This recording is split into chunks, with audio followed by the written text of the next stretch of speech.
Puji Tuhan, salam sejahtera bagi kita sekalian. Saat ini kita bersyukur kepada Tuhan karena saya dan saudara masih boleh diberikan kekuatan, tubuh yang sehat, dan nafas yang baru. Mari kita mengangkat hati kita di hadapan Tuhan.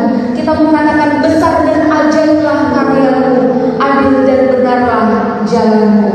Haleluya.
dimuliakan. Di dalam nama Tuhan Yesus Kristus kami berdoa dan memulai ibadah ini. Haleluya. Amin. Puji Tuhan, Dia Allah yang hidup, Dia juga Allah yang memegang masa depan saya dan saudara. Kita angkat satu pujian, anak Allah, Yesus namanya. Haleluya.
Mari kita mau angkat satu pujian, karya terbesar, kasih yang terindah, hati yang mulia, hanya ditemukan di dalam Yesus. Haleluya.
dipakai hamba-Mu yang akan menyampaikan kebenaran firman-Mu Tuhan. Ampuni segala salah kami, ampuni segala dosa kami Tuhan. Kami siap mendengarkan kebenaran firman-Mu hanya di dalam nama Tuhan Yesus Kristus. Haleluya. Amin. Amin. Puji Tuhan, kita akan mendengarkan firman Tuhan. Puji Tuhan, selamat pagi, selamat beribadah di dalam nama Tuhan Yesus Kristus. Dan mari jemaat yang kami kasih dalam kasih Tuhan Yesus Kristus, tibalah saatnya kita akan persiapkan diri kita untuk mendengarkan kebenaran firman Allah. Kita akan buka Alkitab kita masing-masing di dalam kitab Bilangan pasal yang ke-14 ayat yang ke-11 dan ayat yang ke-12 bagian A saja. Demikian pembacaan firman Allah, kita dengar bersama-sama. Bilangan pasal 14 ayat 11 dan 12 bagian A. Demikian firman Tuhan. Tuhan berfirman kepada Musa, berapa lama lagi bangsa ini menista aku, dan berapa lama lagi mereka tidak mau percaya kepadaku, sekalipun sudah ada segala tanda mujizat yang melakukan di tengah-tengah mereka. Aku akan memukul mereka dengan penyakit sampar dan melenyapkan mereka. Aku akan memukul mereka dengan penyakit sampar dan melenyapkan mereka. Siapakah yang dimaksud oleh firman Allah? Bangsa yang akan dilenyapkan oleh Allah. Kalau kita baca dalam kitab Bilangan pasal yang ke-14 ini, mulai ayat yang pertama sehingga ayat yang ke-10, kita sekalian akan mengetahui bangsa yang akan dilenyapkan oleh Allah adalah bangsa Israel itu sendiri. Mengapa bangsa Israel akan dilenyapkan oleh Allah? Padahal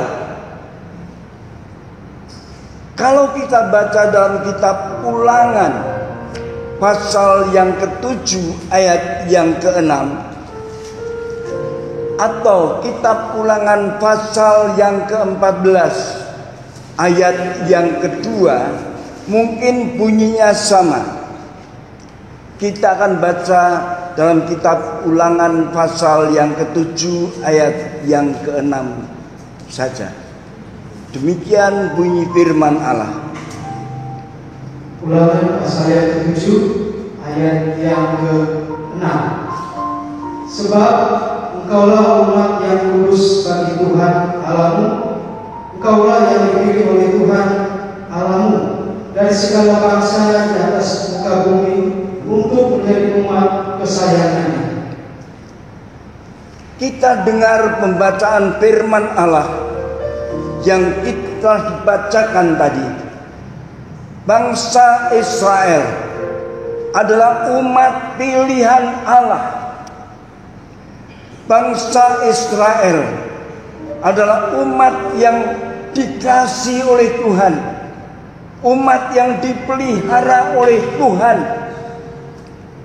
Bahkan pemazmur menuliskan kata-katanya di dalam Mazmur 78 ayat yang ke-19 sampai 20, ayat 23 sampai 24 dan 27 sampai 29. Bunyinya demikian, kita dengar bersama-sama. Mazmur 78 ayat 19 sampai 20. Demikian firman Tuhan. Mereka berkata terhadap Allah, sanggupkah Allah menyajikan hidangnya di padang gurun? Memang ia memukul gunung batu sehingga terpancar air dan membanjir sungai-sungai. Tetapi sanggupkah Ia memberikan roti juga, atau menyediakan daging bagi umatnya? Disambung dalam ayat 23 sampai 24. Demikian firman Tuhan. Maka Ia memerintahkan awan-awan dari atas, membuka pintu-pintu langit, menurunkan kepada mereka hujan mana untuk dimakan, dan memberikan kepada mereka gandum dari langit. Disambung ayat 27 sehingga ayat yang ke-29 berkata demikian. Demikian firman Tuhan. Ia menurunkan kepada mereka hujan daging seperti debu banyaknya, dan hujan burung-burung bersayap seperti pasir laut.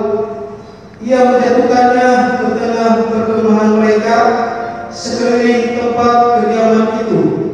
Mereka makan dan menjadi sangat kenyang. Ia memberikan kepada mereka apa yang mereka inginkan. Apa saja yang diinginkan oleh bangsa Israel, Tuhan memberikannya. Seperti waktu dalam perjalanan bangsa Israel dari Mesir menuju ke tanah Kanaan.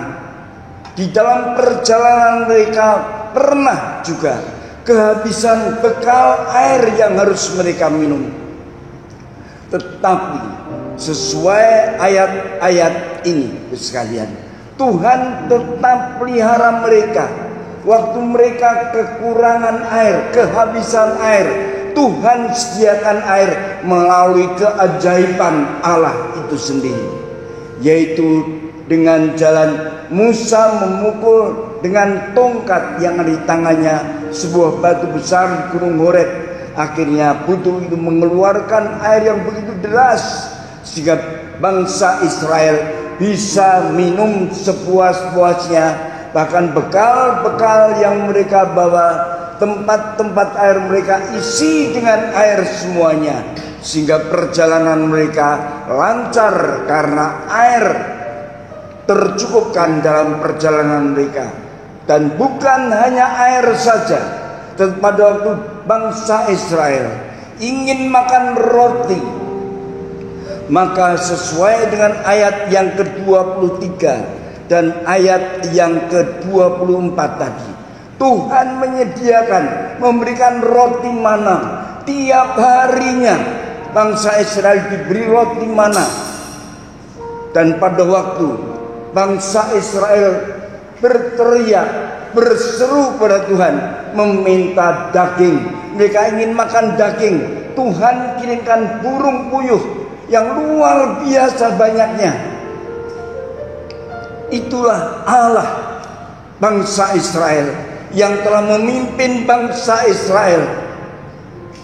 Bahkan melalui firman Allah ayat yang terakhir, firman Allah berkata, apa yang menjadi keperluan, apa yang diinginkan oleh bangsa Israel, Tuhan sanggup memberikannya.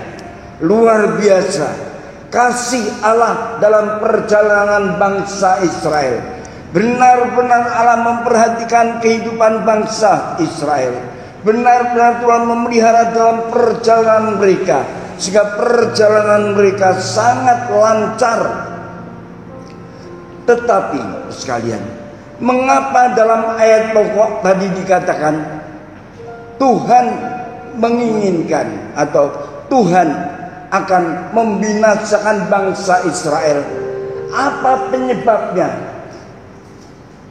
Bangsa Israel yang dikasih oleh Tuhan, yang dipimpin oleh Tuhan, dituntun oleh Allah. Apabila keperluan kebutuhan mereka Tuhan siapkan, Tuhan adakan dengan mujizat-mujizat yang luar biasa. Tapi mengapa dalam ayat pokok tadi dikatakan Tuhan akan membinasakan bangsa Israel? Apakah yang menjadi kekurangan? Apa yang kelemahan bangsa Israel di hadapan Allah, sehingga menyebabkan Tuhan akan memusnahkan bangsa Israel ini? Yang menjadi penyebab sampai Allah ingin memusnahkan bangsa Israel, yaitu karena kalau kita lihat dalam kitab Bilangan pasal 14 tadi diberi judul demikian, pemberontakan umat Israel. Kenyataannya bangsa Israel ini dikatakan juga dalam firman Allah, bangsa yang tegar tengkuk, bangsa yang banyak memberontak kepada Tuhan Allahnya. Walaupun Allah memelihara kehidupan mereka, tapi bangsa Israel selalu memberontak kepada Allah. Demikian juga pemberontakannya bukan hanya kepada Allah saja, tapi Musa sebagai pemimpin bangsa Israel yang dipilih oleh Allah untuk memimpin bangsa Israel, itu pun kena juga. Akibat pemberontakan bangsa Israel, Musa pun terhimpit dalam kehidupannya. Tetapi pertolongan Allah selalu nyata dalam kehidupan Musa. Kalau kita baca dalam pengalaman kisah Musa sepanjang perjalanan kehidupan sebagai hamba Allah, itulah salah satunya mengapa Allah ingin membinasakan bangsa Israel, yaitu karena bangsa Israel banyak memberontak kepada Allah, dan banyak kali bangsa ini bersungut-sungut kepada Musa dan juga kepada Allahnya. Ini salah satu hal yang menyebabkan bangsa Israel akan dimusnahkan oleh Allah. Tapi oleh kemurahan kasih Tuhan sekalian, bangsa Israel walaupun banyak kali melukai hati Tuhan, walaupun Tuhan sudah pernah ingin memusnahkan bangsa ini, Tuhan ingin melenyapkan bangsa ini, tapi akhirnya kita lihat dalam kisah perjalanan bangsa Israel, Allah kenyataannya setelah menegur bangsa Israel dalam kekurangan kelemahannya, Allah tetap membuka pintu, memberikan pengampunan bagi bangsa Israel kalau mereka mau sadar, mau bertobat atas kekeliruan kesalahan-kesalahannya. Sehingga akhir perjalanan bangsa Israel benar-benar merasa pertolongan Tuhan, merasa dikembalikannya kasih Allah kepada mereka, sehingga bangsa Israel boleh diselamatkan di dalam Tuhan.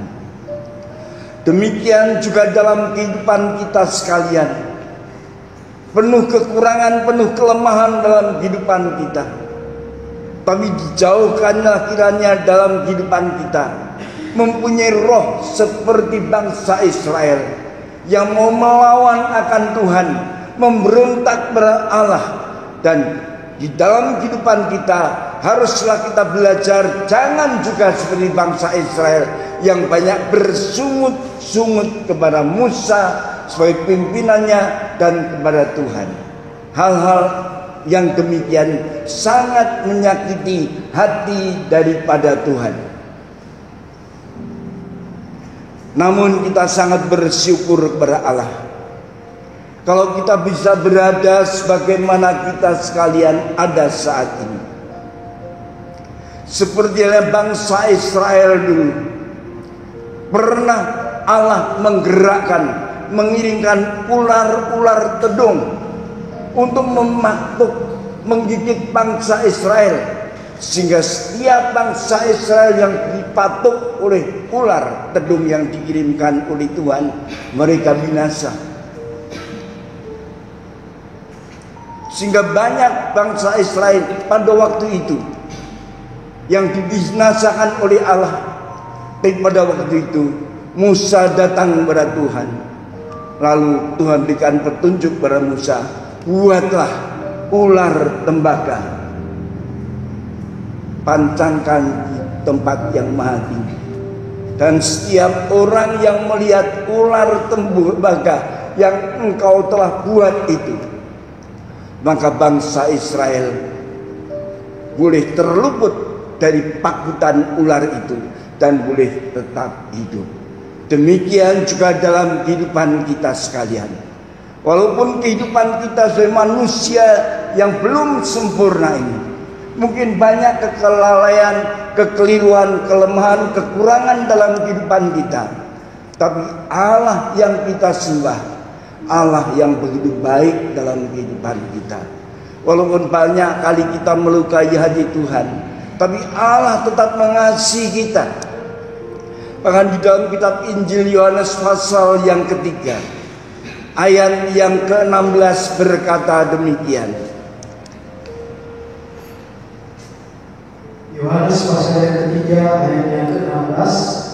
Karena begitu besar kasih Allah akan dunia ini. Karena begitu besar kasih Allah kepada dunia ini, sehingga Dia telah mengaruniakan anaknya yang tunggal. Sehingga Dia telah mengaruniakan anaknya yang tunggal, supaya setiap orang yang percaya kepadanya, supaya setiap orang yang percaya kepadanya, termasuk saudara dan saya, jemaat GBI Narwastu Bima ini, tidak binasa.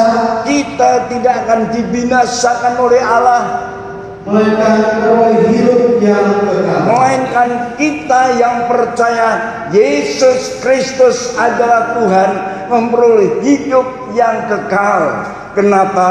Karena Yesus pernah berkata di dalam kehidupannya, Aku inilah jalan, kebenaran dan kehidupan. Tidak ada seorang pun yang sampai kepada Bapa tanpa melalui aku. Kata-kata Yesus ditulis dalam kitab Injil Yohanes 14 ayat yang ke-6. Kita dengar pembacaan ini kembali. Kita lihat. Yohanes 14 ayat yang ke-6.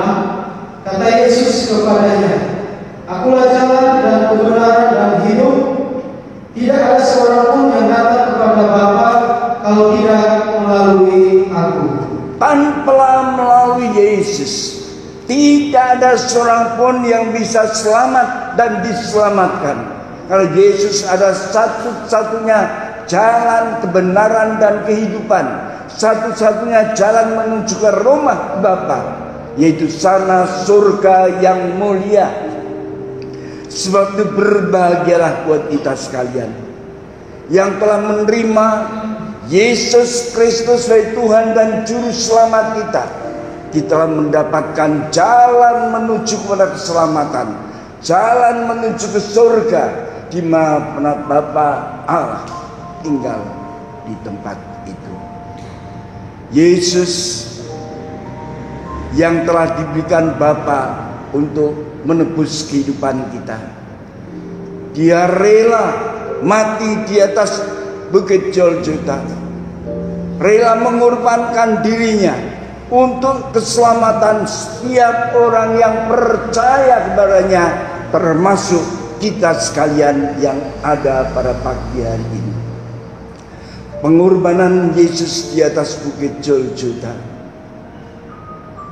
Dia merelakan dirinya dihancurkan, Dia rela dipaku, Dia rela disesah, Dia rela dianiaya sampai akhir kehidupannya di atas kayu salib.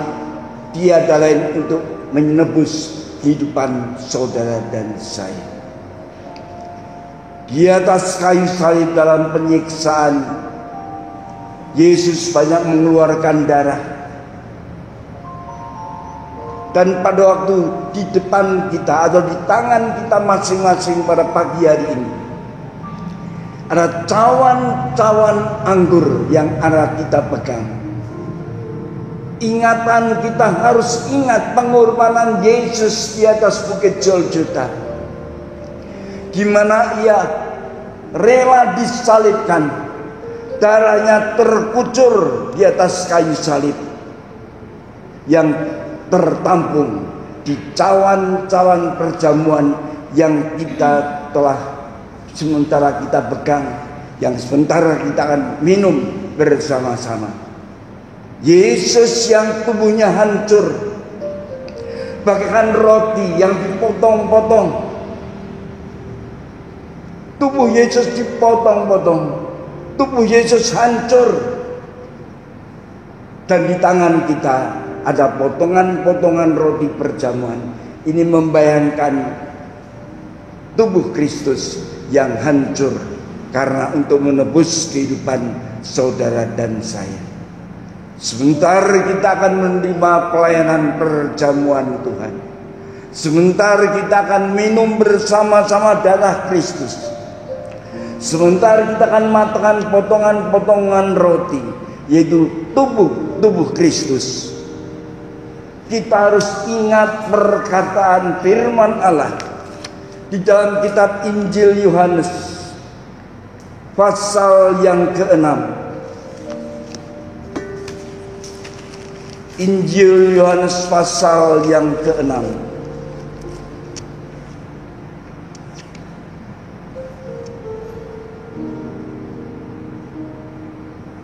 Ayat 53 sampai ayat yang ke-56. Demikian kata firman Allah. Demikian firman Tuhan. Maka kata Yesus kepada mereka, Aku berkata kepadamu, sesungguhnya jikalau kamu tidak makan daging anak manusia dan minum darahnya, kamu tidak mempunyai hidup di dalam dirimu. Barang siapa makan dagingku dan minum darahku, ia mempunyai hidup yang kekal. Dan aku akan membangkitkan dia pada akhir zaman. Dan aku, kata Yesus, akan membangkitkan kita sekalian pada akhir zaman. Sebab dagingku adalah benar-benar makanan. Sebab daging Yesus Kristus adalah benar-benar makanan. Dan darahku adalah benar-benar minuman. Dan darah Yesus benar-benar minuman. Barang siapa makan dagingku dan minum darahku, barang siapa makan dagingku dan minum darahku, ia tinggal di dalam aku, dan aku di dalam dia. Dan aku tinggal di dalam dia. Imani perkataan Yesus ini. Kalau sebentar kita menerima pelayanan perjamuan Tuhan, kita makan tubuh Kristus, kita minum darah Kristus. Ingat perkataan Yesus, Aku tinggal dalam engkau dan engkau tinggal di dalam aku. Yakin pada waktu kita makan tubuh Kristus melalui perjamuan Tuhan, waktu kita meminum darah Kristus melalui perjamuan ini, hidup kita tinggal dalam Tuhan dan Tuhan tinggal dalam kehidupan kita. Ingat, darah Kristus menyucikan kehidupan kita sehingga melayakkan kehidupan kita dari manusia yang kurang sempurna ini, manusia yang tidak berkenan di hadapan Allah ini, dirubah oleh Allah menjadi umat yang berkenan di hadapan Allah, menjadi umat yang dikasihi oleh Tuhan, menjadi umat kesayangannya Tuhan. Sebab itu, sekalian, marilah sementara kita mendengar kebenaran firman Allah, sebentar juga kita akan menerima pelayanan perjamuan Tuhan. Sediakan hati kita, siapkan diri kita, pikiran hati kita harus tertuju kepada Tuhan Yesus yang telah rela berkorban untuk menyelamatkan kehidupan kita. Maka pengorbanan Yesus di atas bukit Golgota bagi kita yang percaya kepadanya tidak sia-sia adanya. Tapi pengorbanan Yesus akan menyelamatkan kehidupan kita sekalian, sehingga kita boleh bebas hidup bersama dengan Tuhan kelak di dalam kerajaan surga. Amin. Tuhan memberkati. Dibalas saatnya kita akan menerima pelayanan perjamuan Tuhan. Kita akan berdoa terlebih dahulu. Bapa yang baik, dalam nama Tuhan Yesus Kristus, kami bersyukur, berterima kasih kepadamu Tuhan. Engkau rela berkorban, Engkau mau berkorban untuk menyelamatkan kehidupan kami sekalian. Setelah kami menerima kebenaran firman Allah, kami tak menikmati kasih-Mu dalam kehidupan kami ini. Sebentar kami akan menerima pelayanan pengorbanan-Mu, yaitu menerima pelayanan tubuh-Mu dan darah-Mu melalui acara perjamuan Tuhan ini. Layakkanlah kami menerimanya, layakkanlah kami hamba-hamba-Mu membagikan Tuhan pada siapapun yang menerima pelayanan perjamuan ini. Kami percaya Tuhan, kuasa keajaiban-Mu akan berlaku dalam kehidupan kami sekalian. Dalam nama Tuhan Yesus Kristus, kami doakan juga Tuhan buat potongan-potongan tubuh Kristus.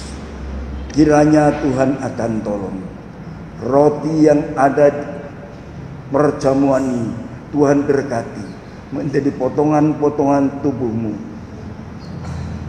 Air anggur yang di cawan perjamuan ini, Tuhan berkati sehingga menjadi tetesan darah-Mu yang tertampung di cawan perjamuan, yang kami sekalian anak-anak-Mu untuk makan minum bersama perjamuan kudus ini. Haleluya. Amin. Kita akan tunduk kepala sejenak, kita akan berdoa. Terima kasih Tuhan, di kedua tangan kami ada perjamuan Tuhan, ada potongan-potongan tubuh-Mu dan tetesan darah-Mu. Kami akan makan minum perjamuan di dalam nama Tuhan Yesus Kristus. Terima kasih Tuhan atas pengorbanan, kebaikan kasih-Mu dalam pribadi kita masing-masing. Dalam nama Tuhan Yesus kami sudah berdoa. Amin. Mari jemaat sekalian yang kami kasihi dalam kasih Tuhan Yesus Kristus, kita akan menerima perjamuan Tuhan. Kita angkat dengan tangan kanan potongan-potongan tubuh Kristus, dan dengarkanlah apa yang dikatakan firman Allah buat kita sekalian yang akan makan minum bersama pada saat ini. Demikian firman Allah berkata, dan ketika mereka sedang makan, Yesus mengambil roti, mengucap berkat, memecah-mecahkannya, lalu memberikannya kepada murid-muridnya dan berkata, ambillah, makanlah, inilah tubuhku. Dalam nama Tuhan Yesus Kristus, sambil mengucap syukur, kita makan bersama-sama tubuh Kristus. Terima kasih.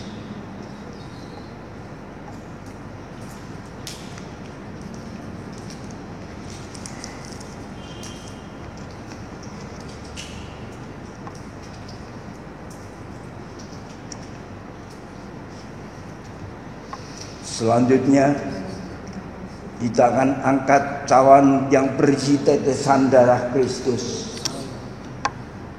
Dengarkanlah apa yang dikatakan oleh firman Allah.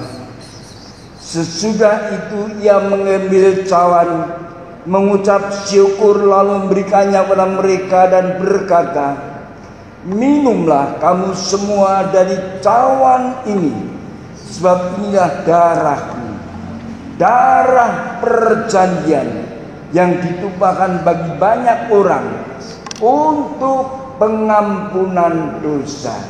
Dalam nama Yesus Kristus kita minum darah Tuhan. Kita yakin semua dosa-dosa kita diampuni, disucikan oleh Tuhan. Dalam Yesus kita minum bersama-sama.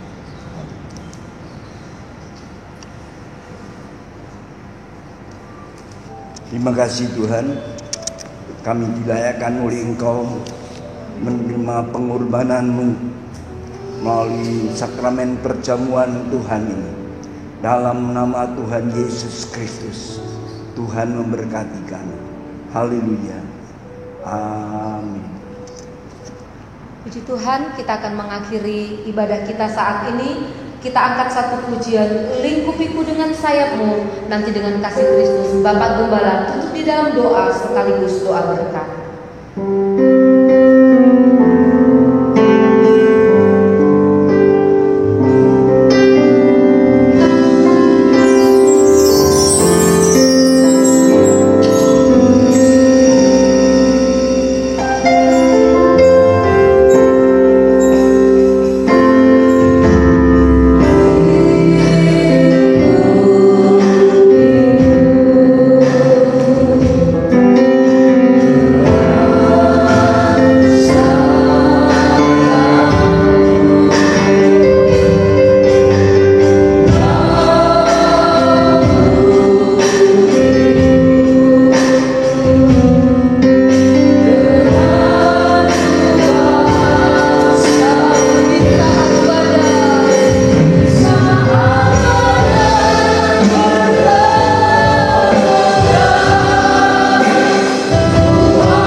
Kami sangat bersyukur, berterima kasih kepadamu Tuhan.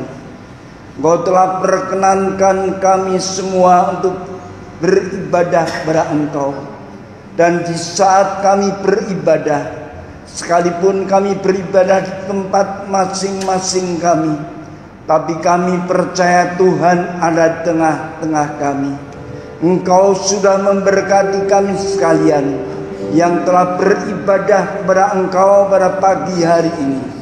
Iman kami semakin dikuatkan di dalam Tuhan. Terima kasih Tuhan. Kami percaya dalam kehidupan kami tetap dipimpin oleh Engkau. Perjalanan kehidupan kami, apapun yang dibuat dikerjakan oleh umat-umat-Mu sekalian, Tuhan tidak pernah tinggal diam. Engkau tetap menyertai langkah perjalanan kami. Apalagi dalam kehidupan umat-umat-Mu sekalian, ada yang menangani tugas pekerjaan mereka masing-masing, ada yang menangani usaha mereka masing-masing. Sekalipun berbeda satu dengan lainnya pekerjaan usaha masing-masing kami, tapi kami percaya Engkau Allah yang Maha Kuasa, sanggup menyertai kami semua, sanggup memberkati kami semua, membuat segala apapun yang dikerjakan oleh umat-umat boleh berhasil, apapun yang diusahakan oleh umat-umat boleh beruntung. Nama Tuhan dipermuliakan, nama Tuhan diagungkan. Berkati kesehatan tubuh kami semua, Berkati kerukunan hidup kami sekalian, jemaat GBI Narwastu Bina, dari anak-anak, pemuda, remaja sampai orang tua.